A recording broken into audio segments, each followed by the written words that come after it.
Assalamualaikum warahmatullahi wabarakatuh. Meski telah diangkat menjadi nabi dan rasul, Muhammad bin Abdullah, penutup para nabi yang mendapat wahyu selama 23 tahun, ternyata pernah berbuat kesalahan. Menurut sejarah Islam, kesalahan yang pernah dilakukan Nabi Muhammad adalah sebagai berikut. Setiap kali Nabi Muhammad ke rumah Zainab, beliau selalu disuguhi madu yang enak. Hal tersebut beliau ceritakan kepada Aisyah dan Hafsah. Karena cemburu, kedua istri Nabi ini bersepakat mengerjai suami mereka dengan mengatakan bahwa mulut Nabi menjadi bau karena madu itu. Untuk menyenangkan hati mereka, Nabi Muhammad SAW kemudian bersumpah tidak akan minum madu. Lalu turunlah ayat pertama dari surah At-Tahrim yang menegur beliau. Pada riwayat lain dikatakan bahwa ayat tersebut adalah teguran karena Nabi melarang dirinya menggauli Maria Al-Qibtiyah demi untuk menyenangkan hati Aisyah dan Hafsah. Setelah memenangkan perang Badar, kaum muslimin memiliki tawanan dari kalangan tokoh musyrikin Mekah. Nabi meminta pendapat pada kedua sahabatnya, Umar dan Abu Bakar radhiyallahu anhuma, apa yang akan dilakukan pada para tawanan tersebut. Abu Bakar mengusulkan untuk mengampuni para tawanan dengan syarat tebusan, sedangkan Umar lebih memilih mengeksekusi mereka karena khawatir para tawanan yang telah bebas akan kembali menyusun kekuatan untuk memerangi kaum muslimin. Nabi Muhammad SAW yang lembut hatinya lebih memilih pendapat Abu Bakar, tapi ternyata Allah memenangkan ketegasan Umar. Besoknya turunlah ayat 67-68 dari surah An-Anfal. Ayat tersebut berisi teguran Allah karena Nabi memilih tebusan yang sifatnya duniawi.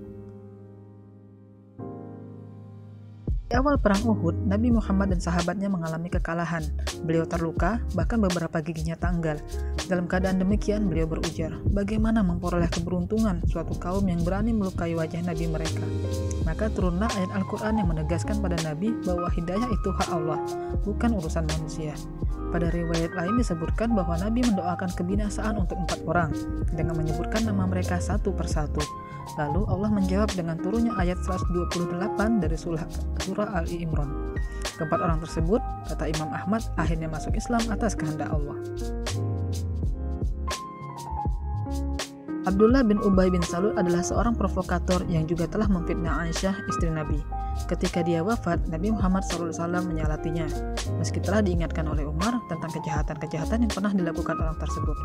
Setelah Nabi menyolati jenazah Abdullah bin Ubay, turun ayat Al-Quran tentang larangan menyolati jenazah orang munafik. Sebagian sumber menyebut Nabi belum sempat menyolati, lalu turun surah At-Taubah ayat 84.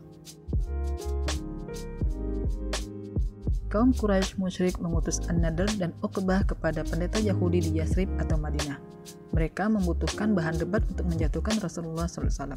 Kepada keduanya, pendeta Yahudi menyuruh untuk menanyakan pada Nabi tentang beberapa hal. Jika pertanyaan-pertanyaan itu tidak bisa dijawab, maka Muhammad bukanlah seorang Nabi, melainkan pendusta yang mengaku-ngaku sebagai Rasul Allah. Atas pertanyaan itu, Nabi menjanjikan jawabannya akan beliau beri besok.